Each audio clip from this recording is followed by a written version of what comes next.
At that moment, he slowly took his hand out of his pocket, supporting himself with his hands on the kitchen counter. As he took another step forward, he tilted his head slightly and moved closer to me. But this time, he was right behind me.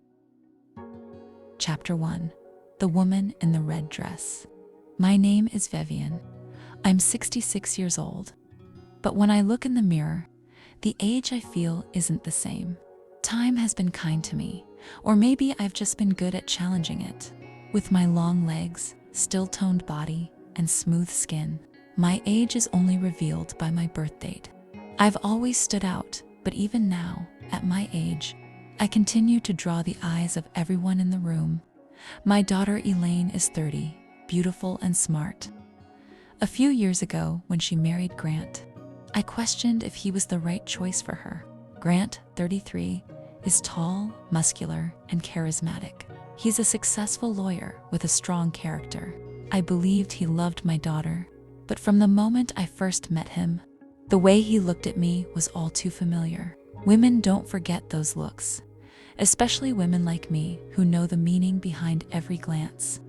That night, Elaine and Grant had invited me to dinner. They lived in a modern house with a spacious backyard. Their black luxury cars were gleaming in the driveway. Grant opened the door, and when he saw me, his eyes briefly scanned me. In his gaze, I recognized the look of a man seeing a woman, not just his wife's mother. At that moment, I realized the game I started years ago was ready to begin again. I wore a red silk dress with a deep slit that exposed my legs just enough. My high heels still gave me the grace of my youth. When Grant opened the door, he paused for a brief moment, then smiled. Vivienne, as always. His admiration was clear in his voice. My lips curled into a slight smile. Thank you, Grant. You look quite sharp yourself. Elaine was busy setting the table inside. I made my way to the kitchen to help, but Grant didn't take his eyes off me for a second. Throughout the evening, during our conversations, in his laughter, his subtle touches, and every move he made, I felt his interest in me more and more, and I realized I liked it. After dinner, we went out to the backyard. Elaine was inside, busy with the dishes. Grant approached me, holding a glass of wine. As he handed it to me, his fingers lightly brushed mine. A spark shot through me. Vivienne, I'm really glad I met a woman like you. That was the moment when the game officially began. I took the glass, sipped from it. It's nice to hear that, Grant, but you should know, some games have unpredictable outcomes. The first move had been made. Chapter 2. The Storm Approaches. In the beginning, everything felt like a game. Even though I had noticed Grant's interest, there was no reason for me to make a move. These kinds of emotional connections, they were traps that could be easily caught. After all, a woman should always keep control of the situation, and I had been doing that skillfully for years. As Elaine was usually busy in the kitchen, I started spending more time with Grant. As he opened up to me more, I continued to maintain a cautious interest toward him. In the evenings, while we talked, I kept track of his body language. He had so many little gestures. It was as if he was trying to get closer to me. For the first few nights, Grant only showed his interest through his eyes. His gaze. This gaze wasn't just a physical interest. It carried an emotional pull as well. But I was still cautious, and I didn't want to give myself to him just yet. One evening, while we were having wine in the backyard, Grant took another step forward. He placed his hand on the edge of the chair and leaned in closer. Vivienne, getting to know you, it's something special. That was when I noticed his hand had come even closer to me. His hand placed on the chair almost brushed my shoulder. For a moment, my breath caught, but I quickly composed myself. I'm enjoying getting to know you too, Grant, but sometimes being this close can lead to misunderstandings. As I looked into his eyes, I slightly tilted my head. With my usual confident gaze, I made it clear what I was thinking. But he, as always, moved in even bolder ways. One night, it was just the two of us. Elaine, exhausted from the night before, had gone to bed early. The lights in the room created a romantic atmosphere. As Grant stepped closer to me, he came a little too close even to take my glass from me. This time, our hands accidentally brushed against each other for a few seconds. That touch felt like another signal from his body, but I quickly pulled back. "Grant, you need to be careful." "I'm sorry, Vivienne, but sometimes I don't even realize," he said. Even as he said this, there was still a spark in his eyes. He still wanted to get closer, and I could feel it. He took another step forward. As he shortened the distance between us, his arm moved toward my waist. At that moment, when his hand touched my waist, something inside me stirred. In that instant, it was impossible to control the reaction of my body. I pulled back slightly, but not too far. "Grant, please," I said, noticing the subtle threat in my tone. As I looked at him, I smiled slowly, but the determination in my eyes was clear. Sometimes, you need to be more careful. But this wasn't an obstacle for him. That night, as he moved closer, his hand slid to my cheek and he looked deeply into my eyes. His confidence was absolute, but I still wasn't that easy. What I realized, though, was that every move he made was him waiting for me to take the next step. I took a step toward him, but it was only to wait for his next move, because I knew, to discover the real emotional connection, I needed to watch him take one more step. "I want to spend more time with you, Vivienne," he said. Yes, tonight, the storm was really going to hit. Chapter 3. Scarlet Touches. The atmosphere at the house had been changing over the past few weeks. Every day we were getting closer, spending more time together every night. But I was still calm and in control. Every time Grant tried to get closer to me, I took a step back, keeping him just a little further away each time. Because I knew all too well that when a real emotional connection starts with physical attraction, the situation changes. I knew this very well. One morning, while Elaine was leaving for work, I headed to the kitchen to prepare breakfast. The silence in the house felt a little strange. This wasn't something I did very often, but that day, as I enjoyed being alone in the kitchen, I couldn't help but wonder if Grant would approach me or not. Just after that thought, the kitchen door creaked open. Grant walked in, looking at me with a hint of curiosity. "Vivienne, do you need anything?" he asked, his voice softer than usual. I slowly turned and smiled at him. "Just making breakfast, Grant. But come on, we can chat for a bit." He took a step closer, toward me, and that step was once again a move that brought him nearer. As I watched him, I could feel that everything was leading back to the same place. When Grant approached the kitchen, he took his hands out of his pockets and took another step toward me. He was wearing a casual t-shirt and jeans, but I could still tell how much his clothing reflected his strong, confident personality. As he slowly leaned against the kitchen counter, I felt a shiver run through my body. "Vivienne, I really admire you." The sincerity in his eyes, or maybe the passion burning too strongly, put me in a bit of a bind. But I still didn't have to take a step back. I could control everything in my mind, only my body. That was starting to betray me.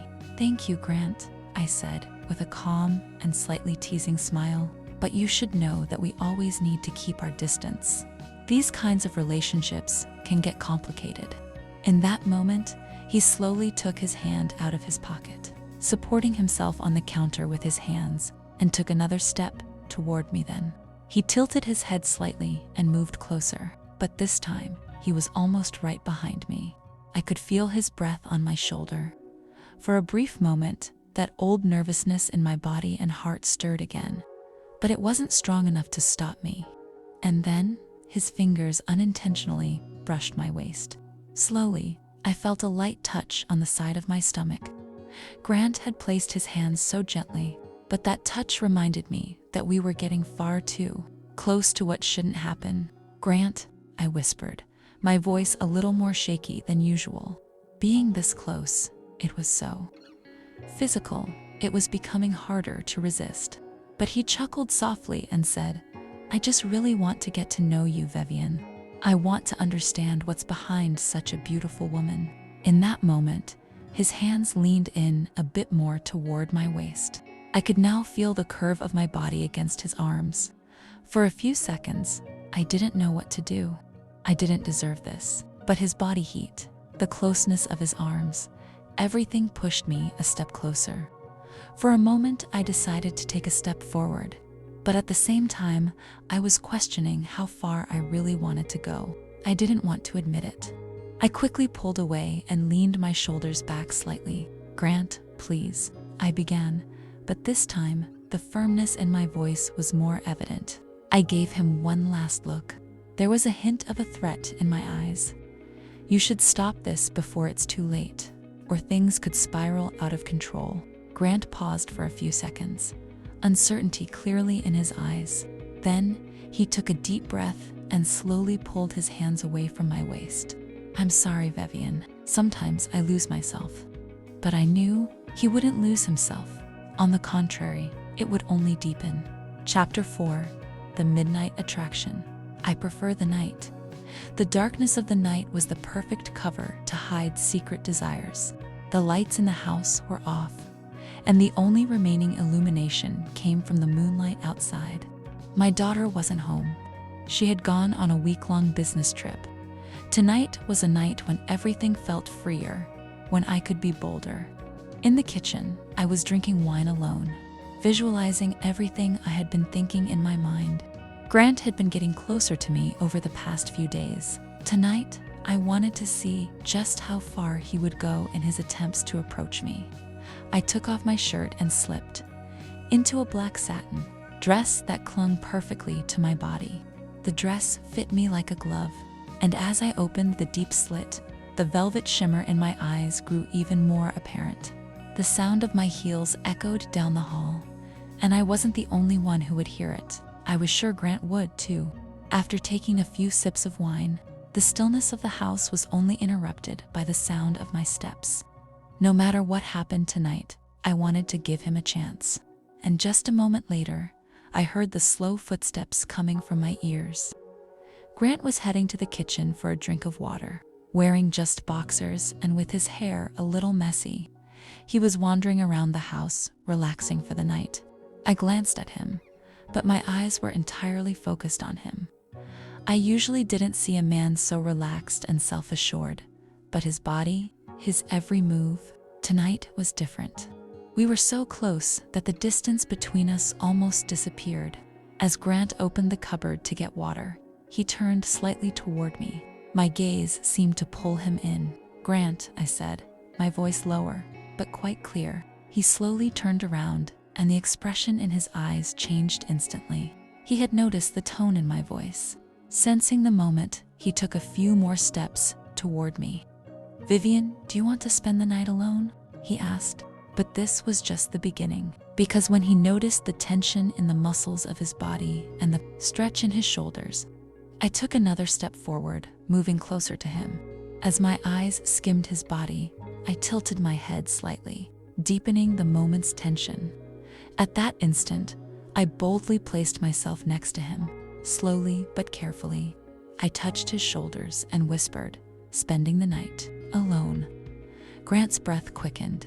I looked into his eyes, and then, taking one more step, I leaned my body toward him. We were so close that I could feel the hairs on my skin rise with every touch. "Did you come just to get water, Grant?" I asked, a tiny smile playing at the corner of my lips. After a brief silence, Grant took a step back, but then quickly moved toward me. We were so close that I could practically feel the space between my legs. Slowly, without warning, his hands slid to my waist. Incredibly, there was no trace left of the distance from just moments ago. "Vivienne, I don't know how to get closer to you," he said, his hands roaming my waist. "But I can tell you this. Tonight, I just want to get to know you better." And in that moment, I knew everything was about to get much closer. Being this close, really getting to know him, everything was a sign. I could feel his breath even more, as his every move brought him closer to me. I started testing just how bold I could be. While moving closer to him, I also thought about just how far I would take this night and realize that the physical tension was far more than just an emotional connection. Grant's hands slowly wandered over my back. But this time, there was a warning with every touch, every movement on my body. "Vivienne," he said, his voice deepening. "I really want to do this." I was feeling every moment with him more intensely, because now he was drawing closer, not only physically, but emotionally as well. Chapter 5: The Breaking Point. For a moment, everything stopped. As Grant's hands wandered across my back, my heart began to race. We were so close that my skin burned from his touch. As I searched his eyes, I could feel the internal conflict brewing within me. What was I doing? Where were we going? As he tried to move just a little closer, a sudden unease filled me. The small voice inside me, as usual, awoke. "This is wrong. You have no right to hurt your daughter, Vivienne." Even thinking about it was terrifying. Usually calm and composed, this time, however, there was something else inside me, something stronger. Something was stopping me right in front of Grant. His breath was still on my shoulder, his fingers on my waist, so close. Slowly, I thought that I needed to stop my heart from racing. Allowing Grant to take a step back, I decided to take one last look at him. But this time, my eyes were different. "Grant," I said, my voice almost trembling. Saying his name only amplified the storm inside me. In that moment, I felt so conflicted, so unsure. Slowly, I stepped back, gently lifting my hands from his shoulders. "Vivienne, what's happening?" "I'm here. I can feel you." "Tonight," he said. But he couldn't finish his sentence because I had stopped him. Stepping back just a little more, a moment of silence. All I could hear were the beats of my heart and my breathing. "Grant, this isn't right," I said. I want you." But my voice was choking. "This is wrong. I have no right to hurt my daughter." Grant took a step back, eyes wide with confusion. But then he raised his arms, trying to close the distance between us. "Vivienne, we can spend the night together. Everything is in our control." As soon as he said that, I felt such a heavy burden. My daughter. For months, I had been trying to be the right mother to her. And now, with this relationship suddenly becoming emotional and physical, I realized I needed to stop and think about every moment. Without a second thought, I steadied myself, pulling my hands from his, showing the resolve in my eyes once more. "No, Grant, I can't do this." My vision blurred, but I was holding myself back with my hands. In my mind, I saw my daughter's face, fighting against the fear of doing something that would upset her. This wasn't just my choice. His hands were still on my waist. Slowly, I left the room, turning around to say, "Grant, we need to forget about this night. This is the wrong path for us." The shuddering tension inside me had shattered the night in an instant. I still remember Grant's gaze one last time, but seeing it made me feel as though I was completely losing myself. That night, before morning came, I decided to leave the house. I dressed quickly, closed the door quietly, and continued the night outside. Something had changed. There was always a breaking point in everything, and that morning, I wanted to return to my old life. As I drove, I thought about how wrong it all was. Grant's touches and words might have given me the thrill I sought. My daughter. I had no right to hurt her. This emotional bond was temporary. The voice inside me told me to assess this night and the aftermath properly. Everything was temporary. Everything would end. When I arrived home and closed the door behind me, the emptiness in my heart reminded me of how much damage I had done to myself. Don't forget to subscribe and turn on notifications so you never miss a new story.